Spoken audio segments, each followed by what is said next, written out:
Hello students, welcome to my YouTube channel Shekhawat classes from Indore MP.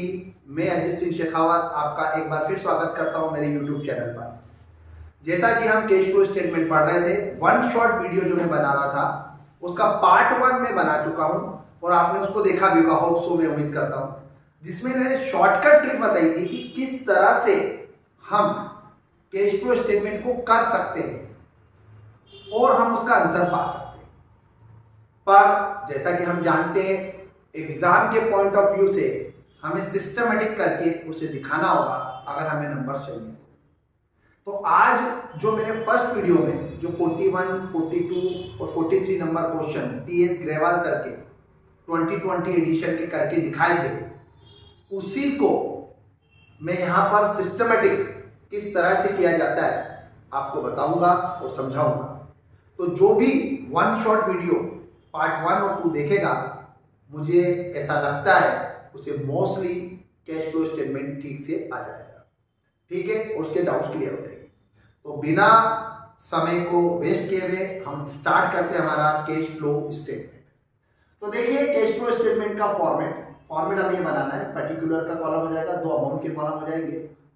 सबसे पहले हमें लेना है, अब सुनिएगा, देखिए मैं कोशिश कर रहा हूं कि किसी आसान तरीके से पूरा फॉर्मेट हो जाए। पूरा फॉर्मेट अगर मैं लिखूं ना सिस्टमेटिक, तो पूरा बोर्ड कवर हो जाएगा, आपकी कॉपी के एक या दो पेज भी कवर हो जाएंगे और उसके बाद आपको लर्न करेंगे, आप देखेंगे तो आपको इतना बड़ा बड़ा दिखेगा और जिससे आप सोचोगे यार मुझे याद ही नहीं हो रहा।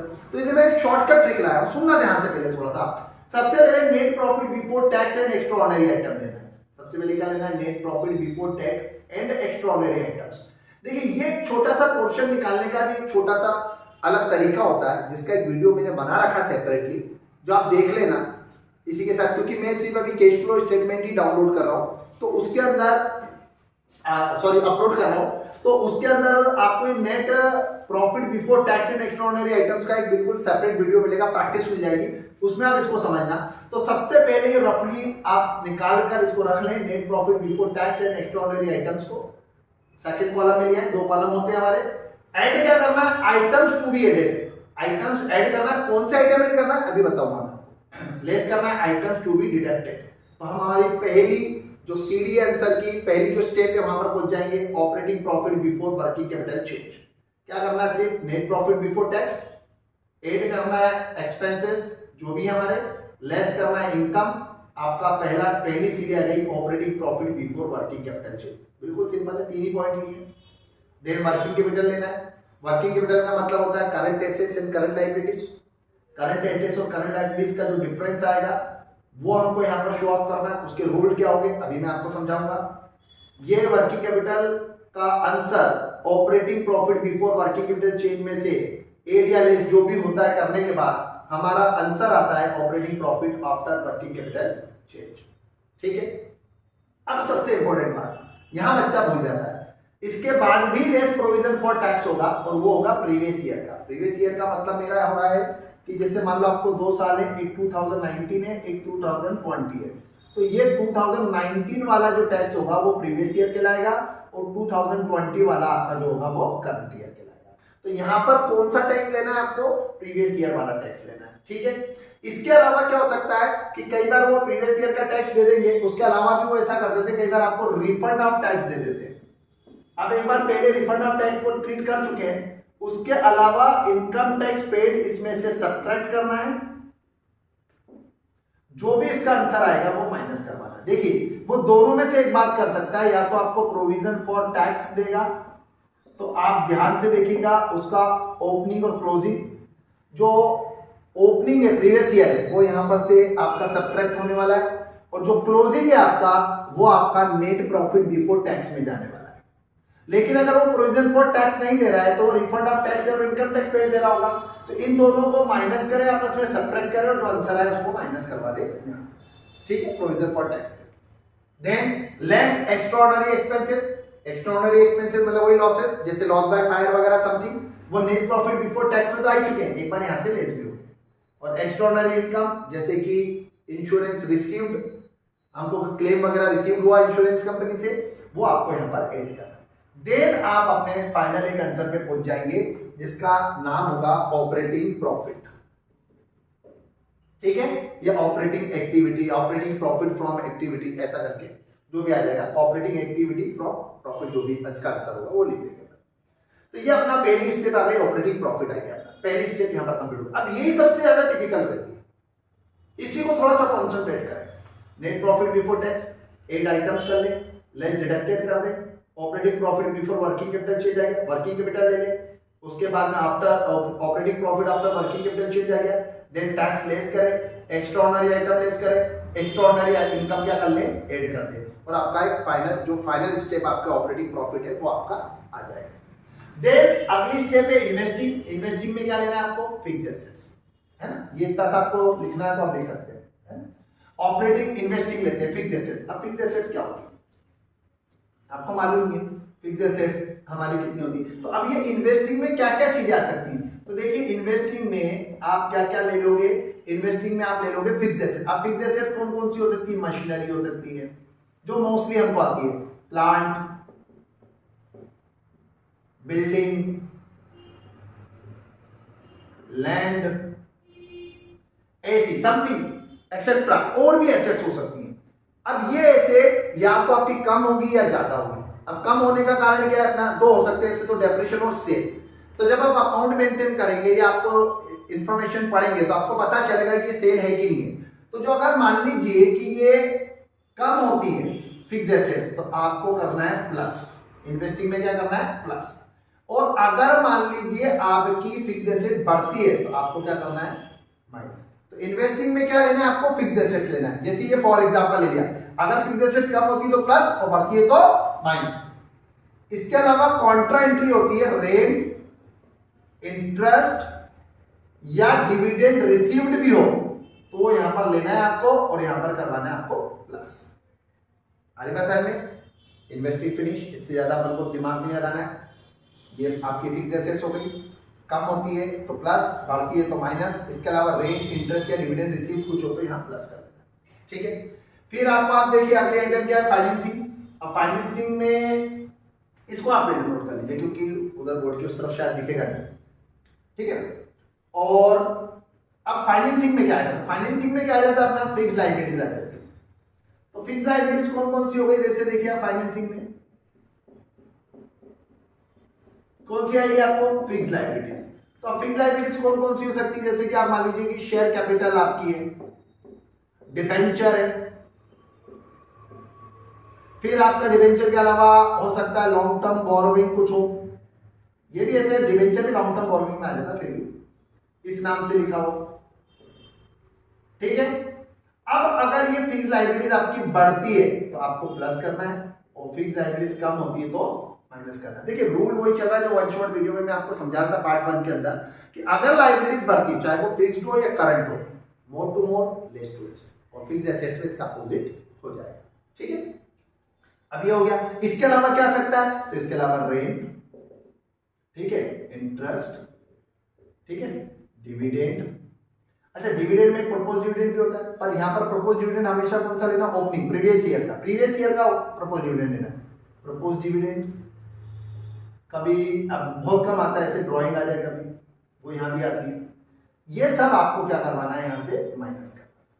ये इन्वेस्टिंग हो गया। तो देखिए फाइनेंसिंग हो गया। तो फाइनेंसिंग में कितना सरल है, देखिए अगर आपकी fixed liability, share capital, debenture या लॉन्ग टर्म बोरोइंग है, अगर बढ़ती है तो प्लस करना है, कम होती है तो माइनस करवाना है। इसके अलावा rent, interest, dividend, simple dividend भी लिखा हो, चाहे फाइनल डिविडेंड हो या इंटरिम डिविडेंड हो, ओपनिंग प्रपोज डिविडेंड, ओपनिंग मतलब प्रीवियस ईयर का प्रपोज डिविडेंड और ड्राइंग, ऐसा कुछ भी होता है तो आपको क्या करवा देना है, माइनस करवा देना। ये आपका फाइनेंसिंग हो गया। तो देखिए इन्वेस्टिंग का आंसर, फाइनेंसिंग का आंसर जो भी फाइनल आएगा यहां पर, उसमें ओपनिंग कैश प्लस कर दो और क्लोजिंग कैश माइनस कर दो।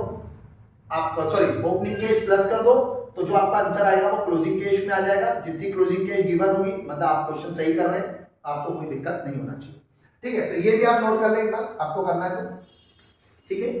उसके बाद में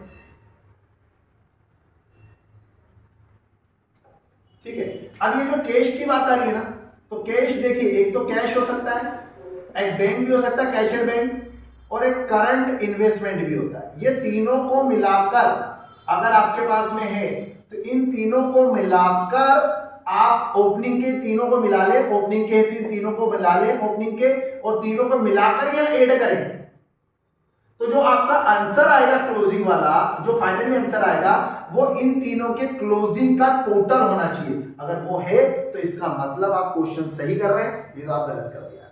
आपको समझ में आ जाएगा। समझ गए बात? यहां जो फाइनल आंसर आएगा फाइनेंसिंग के बाद, उसमें इन तीनों का ओपनिंग, कई बार क्वेश्चन में तीनों होते हैं, कई बार क्वेश्चन में दो ही होते हैं, कई बार एक ही होता है, तो जो भी आपके पास हो वो ओपनिंग प्लस कर दे तीनों में से, तो आपका आंसर इसके क्लोजिंग में आ जाएगा, तीनों की जोड़ी पर। ये भी आपको समझ में आ गया इतना भी, ठीक है ना?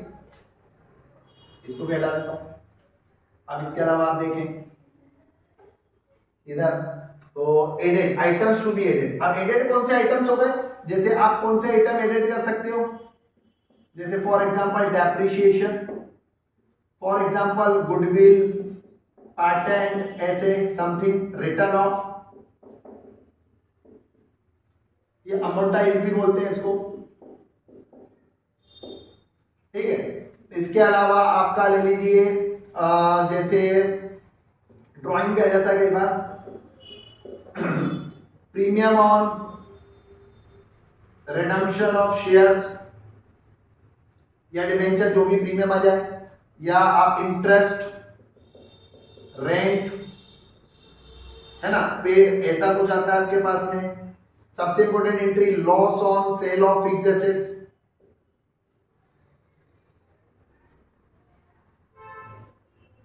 ठीक है। और एक आधी पॉइंट्स, प्रिलिमिनरी एक्सपेंसेस समथिंग, ऐसे और आ सकते हैं। इतने आइटम्स आप एडेड कर लेते हैं, मोस्टली आ जाते हैं, यही वाले आते हैं। और बुक में आप देखेंगे तो फॉर्मेट में और भी आइटम्स आपको मिल जाएंगे, ये लर्न करना पड़ेगा आपको। तो ये ऐड करना है आपको, किसमें? एडेड में।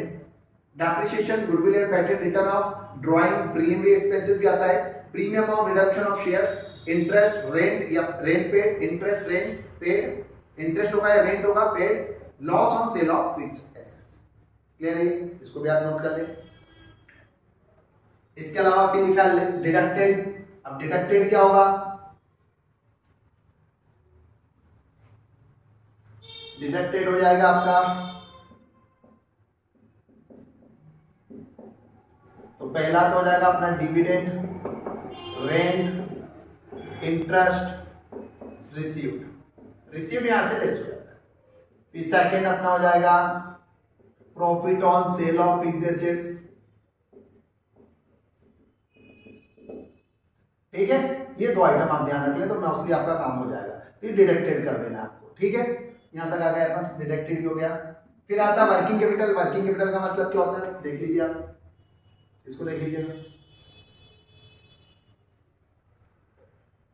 वर्किंग कैपिटल, अब वर्किंग कैपिटल किसका कॉम्बिनेशन है? करंट एसेट्स और करंट लायबिलिटीज का। इन दोनों को आपस में सब्ट्रैक्ट करते तो वर्किंग कैपिटल बनती है। तो करंट एसेट्स कौन कौन सी हो सकती है आपकी? देखिए स्टॉक, स्टॉक को एक और नाम बोलते हैं इन्वेंट्री, डेटर्स, ट्रेड रिसीवेबल भी बोलते हैं, बिल्स रिसीवेबल भी बोलते हैं, ठीक है। प्रीपेड एक्सपेंसेस,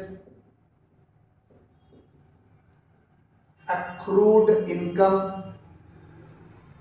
और एक्सेट्रा, जो मोस्टली आता है। करंट लायबिलिटीज में आप ले लें क्रेडिटर्स, ट्रेड पेबल, उसके बाद में आपका ले लें अपना ट्रेड पेबल हो गया, आउटस्टैंडिंग एक्सपेंसेस, ठीक है, और एक्सेट्रा, ऐसा करके आप ले सकते हैं। तो ये करंट एसेट करंट लायबिलिटीज होती है। रूल वही है, करंट लायबिलिटीज के लिए more to more, less to less, और एसेट्स के लिए more to less, less to more, ठीक है। ये वर्किंग कैपिटल हो गया आपका। यहाँ पर आ गए, कोई दिक्कत ही नहीं है। यहाँ तक operating profit after working capital change, अपना आंसर आ जाएगा। देन प्रोविजन फॉर टैक्स मैं समझा चुका हूं आपको कि कौन कौन सा कैसे लेना है। एक्स्ट्राऑर्डिनरी एक्सपेंसेस का मतलब हो गया लॉस बाय फायर समथिंग, और एक्स्ट्राऑर्डिनरी इनकम का मतलब हो गया इंश्योरेंस क्लेम अगर हमको रिसीव्ड हुआ है अगर लॉस बाय फायर वगैरह से, ठीक है। आपका ऑपरेटिंग प्रॉफिट आ जाएगा। तो होप सो आपको पूरा फॉर्मेट समझ में आ गया होगा। नेट प्रॉफिट बिफोर टैक्स लेना है, आइटम्स एडिट करना है, कौन सा आइटम एडिट करना है बता चुका हूं मैं, डिडक्ट करना है, फिर कौन सी इनकम डिडक्ट करना है वो भी मालूम है आपको। Operating profit before working capital change हो जाएगा, then working capital, current asset current liabilities का पूरा कॉम्बिनेशन होगा, देख सकते हैं आप। इनका रूल मालूम है आपको, करंट लायबिलिटीज का more to more less to less और एसेट्स का more to less to more, अपन पार्ट 1 में कर चुके हैं। आपको operating profit after working capital change आ जाएगा, less provision for tax, less extraordinary expenses, less extraordinary income add करना है, ये इनकम, और then investing, then financing add करें, ओपनिंग कैश वाला अपना पोर्शन, आपका क्लोजिंग कैश में आंसर आ जाएगा। ये आपका फॉर्मेट डन है। अब इसी में अगर अपन अमाउंट भरना सीखना चाहते हैं तो हम क्वेश्चन नंबर 41, 42, 43 जो हम फर्स्ट वीडियो में डायरेक्टली करके सीख रहे थे, उसी को अब हम फॉर्मेट के थ्रू करना सीख लेते हैं। ठीक है,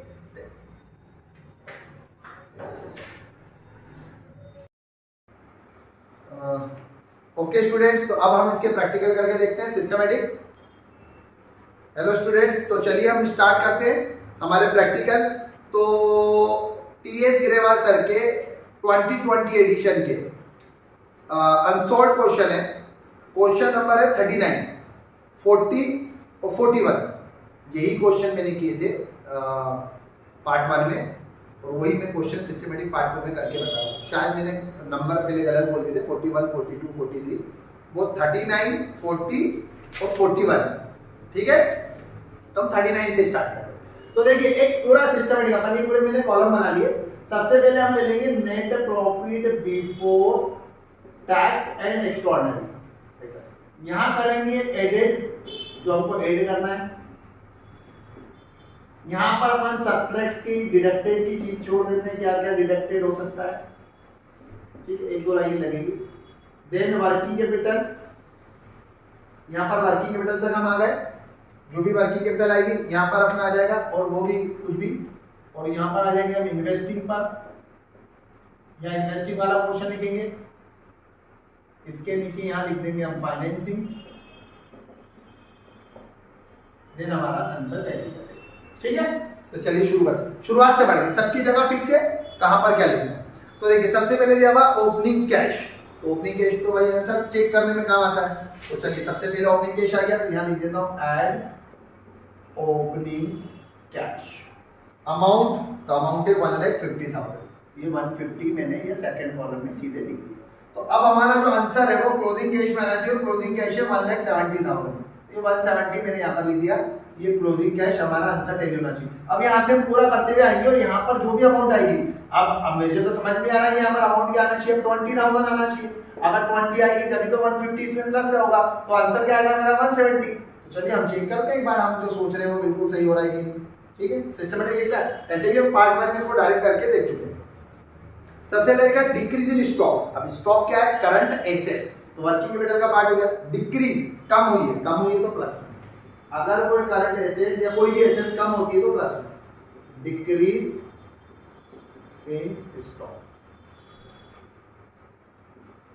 अमाउंट 80,000, प्लस के 80,000 फर्स्ट कॉलम में रखिएगा। देन लिखा हुआ आपको increase in bills payable, liabilities है, लायबिलिटीज बढ़ रही है तो प्लस में होगी, more to more less to less वाली बात है। Increase in bills payable, amount देख लें आप इसकी कितनी आ रही है, इसकी अमाउंट है 1,20,000। Then sale of fixed assets, अब फिक्स्ड एसेट्स की जगह क्या है, इन्वेस्टिंग। अब सेल हुई है, कम हुई है, सेल करेंगे तो कम होगी ना, कम होगी तो प्लस में। Fixed assets less to more, more to less होता है, तो sale of fixed assets plus में आएगी 3 लाख रुपीस। उसके बाद लिखा हुआ repayment of long term loan, long term loan, तो ये तो आपकी फिक्स लायबिलिटीज है, तो फाइनेंसिंग में आएगी रीपेमेंट। पेमेंट क्या है, मतलब कम हुई है, कम हुई तो आप यहाँ लिख दीजिए repayment of long term loan. Long loan लिख देता हूँ शॉर्टकट में, लॉन्ग लोन कितने रुपए का है, टोटल है 5 लाख का। अब कम हुई है लायबिलिटीज तो माइनस में, माइनस में लिखना है तो ब्रैकेट लगा दीजिए। ठीक है, उसके बाद में आपको लिखा हुआ नेट प्रॉफिट, तो नेट प्रॉफिट मतलब सीधे ही आपको बिफोर टैक्स दिया हुआ 20,000। अब इस क्वेश्चन में क्या हुआ, ये तो बहुत आसान था, 4-5 एंट्रीज का दिया हुआ था हमें एक प्रैक्टिस के हिसाब से। तो यहाँ देखिए आप, यहाँ एडेड हमारे पास कुछ नहीं है, डिडक्टेड कुछ नहीं है, तो सीधे यही 20,000 हमारा नीचे कैरी हो गया। यहाँ 80 और 120 टोटल, ये दोनों हमारे प्लस के हैं, तो 80 और 120 कितना हो जाएगा हमारे पास में? 2 लाख रुपए, 2 लाख, ठीक है।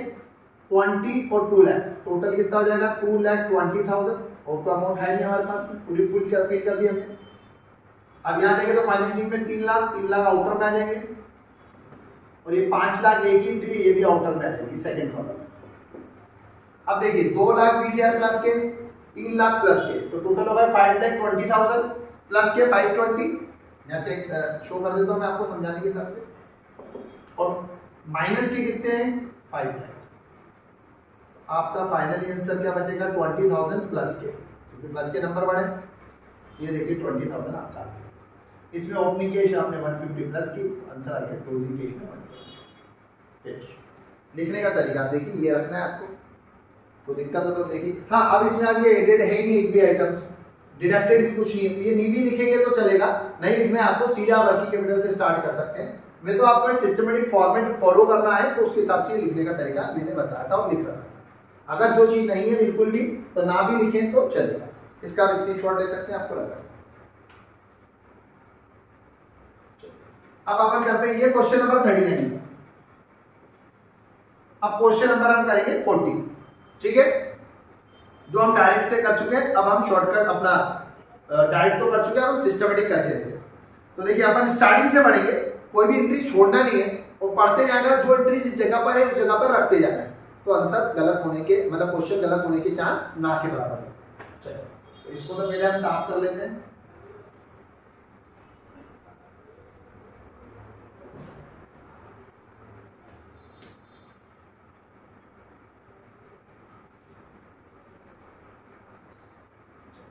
ये हमारे कॉलम भी रेडी हो गए वापस से।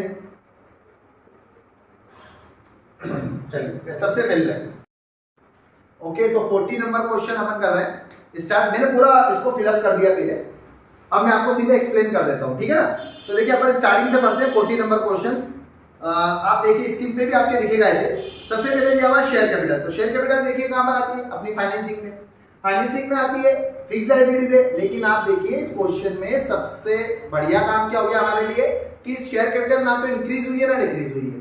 तो जब कुछ चेंजेस ही नहीं आया तो हमें लिखने की जरूरत नहीं। लेकिन अगर कुछ चेंजेस आता है तो हम फाइनेंसिंग में शो कर देते हैं, ठीक है।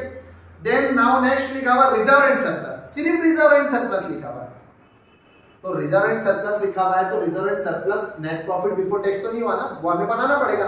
तो हमें चेक करना चाहिए कि नेट प्रॉफिट बिफोर टैक्स के लिए कोई आइटम है हमारे पास में, जैसे रिजर्व है या टैक्स है या डिविडेंड है। तो आप देखिए एक एडिशनल इंफॉर्मेशन लिखिए सबसे नीचे जिसमें आपको इंटरिम डिविडेंड दिया है 52,000 का। तो आपको 2,000 जो रिजर्व एंड सरप्लस का डिफरेंस आ रहा है वो प्लस 52, दोनों को प्लस कर लेना। बाकी ना आपके पास रिजर्व है ना टैक्स है, तो दोनों को प्लस कर लेना, आपका 54,000 नेट प्रॉफिट बिफोर टैक्स बन जाएगा। इसका सेपरेट वीडियो बनाया मैंने, आप देख सकते हैं, अच्छे से आपको समझ फिर लाइन से पढ़ते हैं। तो फिर अपन आगे बढ़ते हैं। तो अपन को लिखा non current liabilities, long term borrowing, note number 1। तो लॉन्ग टर्म बोरोइंग जो भी होती है वो अपनी आती है फाइनेंसिंग में। तो यहाँ देखिए नोट नंबर 1 में अपने पास दो तरह के लॉन्ग टर्म बोरोइंग है, एक लोन फ्रॉम जेड लिमिटेड है और एक लोन फ्रॉम बैंक है।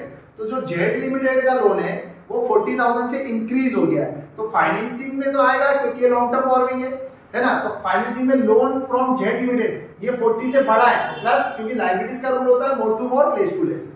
और जो लोन फ्रॉम बैंक है वो 10,000 से सब्ट्रैक्ट हुआ है, कब हुआ है तो माइनस में, कोई दिक्कत, ठीक है।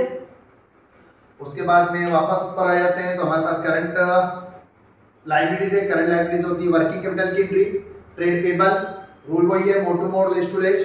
10,000 से इंक्रीज हो गया है, 10,000 से इंक्रीज हो गया तो प्लस में लिख दिया वर्किंग कैपिटल। सबकी एक पोजीशन एक जगह वहां पर आपको लिखना। उसके बाद में आगे चलते हैं, एसेट्स आई है। एसेट्स में हमारी है non current assets, fixed asset, tangible. Note number 2, तो नोट नंबर 2 पे आइए। नोट नंबर 2 पर आपको 3 एसेट दिए, लैंड, बिल्डिंग और मशीनरी। तो लैंड देखिए, अब देखिए फिक्स्ड एसेट्स है तो फिक्स्ड एसेट्स की जगह क्या है इन्वेस्टिंग, लैंड, बिल्डिंग और मशीनरी। तो लैंड देखिए आपकी इंक्रीज हुई है 20,000 से 40 से 60, 20 से इंक्रीज हो गई है। तो इंक्रीज हो गई है तो बढ़ने का मात्र एक कारण होता है परचेस, और बढ़ेगी। आपका रूल क्या है एसेट्स के लिए, more to less, less to more. ये बढ़ गई है तो बढ़ गई है, तो 20,000 माइनस में लिख दीजिए। बिल्डिंग 10,000 से बढ़ गई है, देखिए आप साथ में, तो आप 10,000 से माइनस में लिख दीजिए। जबकि मशीनरी की दो अमाउंट है, कॉस्ट पे दी हुई है बिफोर डेप्रिसिएशन और एक आफ्टर डेप्रिसिएशन दी हुई है, तो मैं दोनों आपको ट्रीट करके बता चुका हूँ पार्ट 1 में, तो आप ध्यान से देख सकते हो वहां पर भी कि कैसे करते हैं। लेकिन अभी इजी करने के हिसाब से हम कॉस्ट पे कंपेयर करें, तो कॉस्ट पे कंपेयर कर रहे हैं तो 30,000 से हमारी मशीन बढ़ गई है, और मशीन बढ़ गई है फिक्स एसेट बढ़ने का कारण एक ही होता है परचेज, और बढ़ गई है तो minus, more to less, less to. वापस आ जाइए क्वेश्चन पर। अच्छा, डेप्रिसिएशन की भी एंट्री है, देखिए आप इसके नीचे, तो डेप्रिसिएशन कितने रुपए का डिफरेंस है 18, और डेप्रिसिएशन का आता है 8 लिख चुके हम लोग। उसके बाद आइए करंट एसेट्स है, करंट एसेट्स कहाँ पे जाएगा, वर्किंग कैपिटल में। ट्रेड पेबल हो चुका है, ट्रेड पेबल क्या अपना, ट्रेड पेबल तो हो चुका है। इन्वेंट्री, इन्वेंट्री कितने से कम हो गई है, 6,000 से कम हो गई है, कम हो गई है तो बढ़ेगी, प्लस में लिखेंगे। ट्रेड रिसीवेबल ये आपका बढ़ चुका है, बढ़ चुका है तो इसको माइनस में लिखेंगे 6,800, ठीक है। उसके बाद आगे चलते तो कैश और कैश इक्विवेलेंट है, ओपनिंग कैश लिखिए 8,000, यहाँ आंसर चेक करने के लिए क्लोजिंग कैश 7,200 आना चाहिए, तो हमें दिख रहा है ये 8 से 7,200 बन गया है, तो ऑब्वियसली यहाँ पर माइनस का 800 आना ही चाहिए, ठीक है। उसके अलावा क्वेश्चन में नोट देखा, नोट के अपने दोनों पॉइंट्स हो चुके हैं, और नोट के पॉइंट के नीचे मैं देख रहा हूँ तो एक एडिशनल इन्फॉर्मेशन है डिविडेंड, तो डिविडेंड कॉन्ट्रा एंट्री होती है। एक बार आप नेट प्रॉफिट बिफोर टैक्स में यहाँ कर चुके हैं 52 प्लस, और एक बार आपको फाइनेंसिंग में भी लिखना पड़ती है डिविडेंड माइनस में, क्यों, अपोजिट होती है, यहाँ प्लस हो रही है ना, तो यहाँ पर माइनस हो रही है, ठीक है। अब इसके बाद जो एड लेस करते हैं हम सारा कर लेंगे, ये 54 है, ये ऐड करना है, 18 इसमें ऐड किया, 72 डिडक्टेड, कोई अमाउंट है नहीं हमारे पास, ये 72 नीचे आ गया। इन तीनों का फाइनल आंसर निकाला तो प्लस के 9,200 आ रहे हैं, 72,000 में 9,200 प्लस किए, 81,000 हमारा ऑपरेटिंग प्रॉफिट आ गया, पहली स्टेप। देन इन्वेस्टिंग, इन्वेस्टिंग में तीनों ही अपने माइनस के हैं, तो माइनस का 60 आउटर में, और फाइनेंसिंग में एक माइनस है, दो माइनस है और एक प्लस है, तो फाइनली आंसर आ रहा है माइनस के 22,000 आउटर में।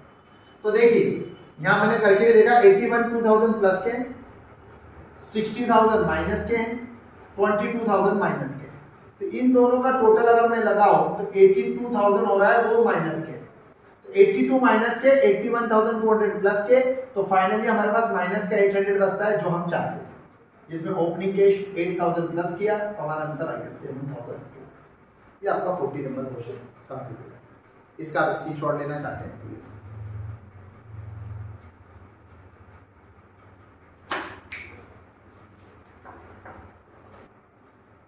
ओके, अब हम 41 एक को क्वेश्चन करके लास्ट देखते हैं, जिससे कि आपको कॉन्फिडेंस और ज्यादा बढ़े। 40 नंबर 41 मैंने लिख दिया, शुरुआत से पढ़ेंगे, लाइन से पढ़ेंगे, ठीक है ना, एंट्री बेस नहीं करनी। सबसे पहले लिखा हुआ है शेयर कैपिटल 2 लाख से 250। अब शेयर कैपिटल क्या है, फिक्स लायबिलिटीज, फिक्स लायबिलिटीज कहाँ आती है, फाइनेंसिंग, तो फाइनेंसिंग में जाइए, शेयर कैपिटल बढ़ी है तो प्लस में, liabilities more to more, less to less, ठीक। Then reserve and surplus, general reserve 20,000 से इंक्रीज हुआ, तो नेट प्रॉफिट बिफोर टैक्स का काम करेगा 20।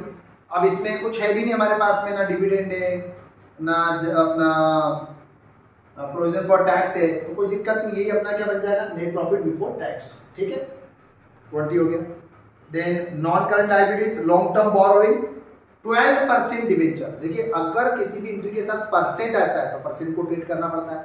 अब लॉन्ग टर्म बोरोइंग क्या होती है, फाइनेंसिंग की आइटम है, और लायबिलिटीज है, लायबिलिटीज का रूल क्या है, more to more less to less, तो पहले तो हम ये देखें तो 1 लाख से 80,000 हो गई, 20,000 कम हो गई, तो लॉन्ग टर्म बोरोइंग जो हमारी है वो हम 20,000 माइनस में लिखेंगे। लेकिन आप देखिए इसके साथ लिखा है 12%, तो 12% तो निकालना पड़ेगा। अब इंफॉर्मेशन तो कुछ भी नहीं कि 20,000 कब डाउन हुए, तो कोई इंफॉर्मेशन नहीं हो तो ओपनिंग अमाउंट पर आप परसेंट निकाल सकते हैं।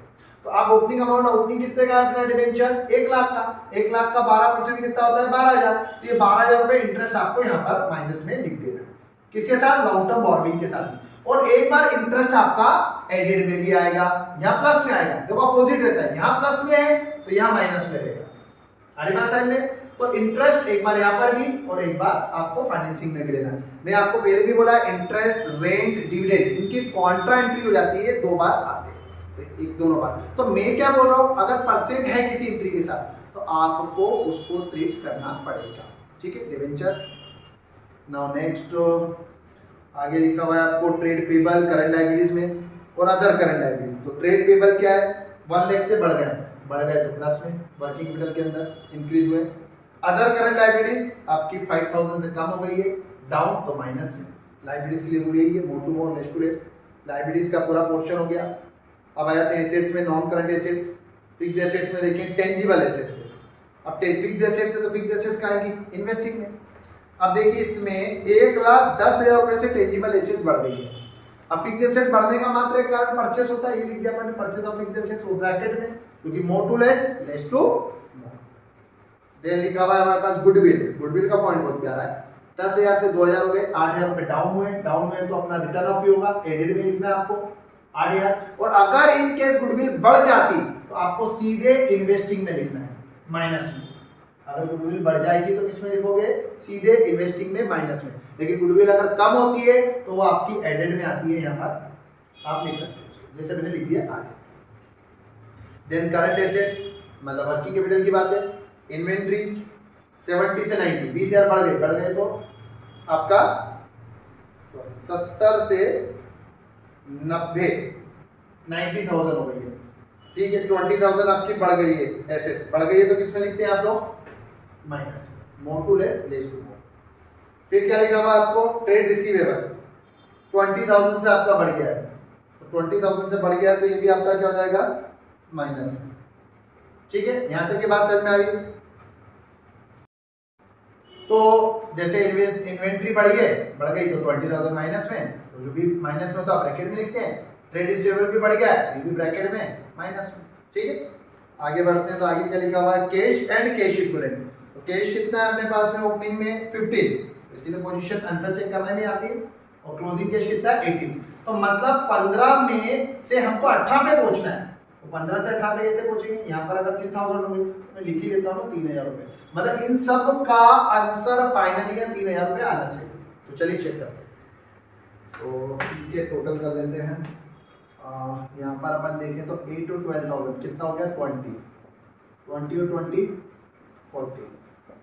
डिडक्टेड अमाउंट कुछ है नहीं, तो यही 40 हमारे नीचे भी आ जाएगा, यहाँ से कैरी हो गया।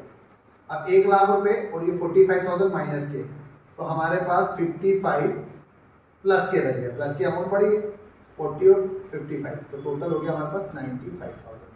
ये आपका ऑपरेटिंग प्रॉफिट आ गया। अब यहाँ पर देखिए 1,10,000 रुपये माइनस के और कोई एंट्री तो है नहीं, तो ये आउटर में कर दीजिए। और यहाँ पर आपका क्या हो रहा है, 50 प्लस के और 32 माइनस के, तो 18,000 आपके प्लस के आ गए। तो अब देख लीजिए अपन जमा लेते हैं, तो यहाँ पर वर्किंग कर लेते हैं। ये 95,000 प्लस के, ये 18 प्लस के, तो टोटल प्लस कितना हो गया है मेरे पास में 1,13,000 और माइनस का कितना मेरे पास 1,10,000। तो मेरे पास 3,000 प्लस के बच रहे हैं, ठीक है। प्लस के 3,000 बच रहे हैं, तो ये देखिए आपको 3,000 ही तो चाहिए प्लस के, और इसमें 15 प्लस क्या, तो हमारा फाइनली आंसर क्या है 18,000। तो इस तरह से अगर आप करते हो क्वेश्चन को तो मिस्टेक होने के भी चांसेस नहीं होंगे और हो भी जाएगा। होप्स आपको अच्छे से समझ में आया भी होगा। आपको लगता है तो आप कमेंट्स करके, और कोई डाउट है तो बिल्कुल पूछ सकते हैं। और अच्छा लगे तो लाइक शेयर जरूर कीजिएगा। Thank you very much.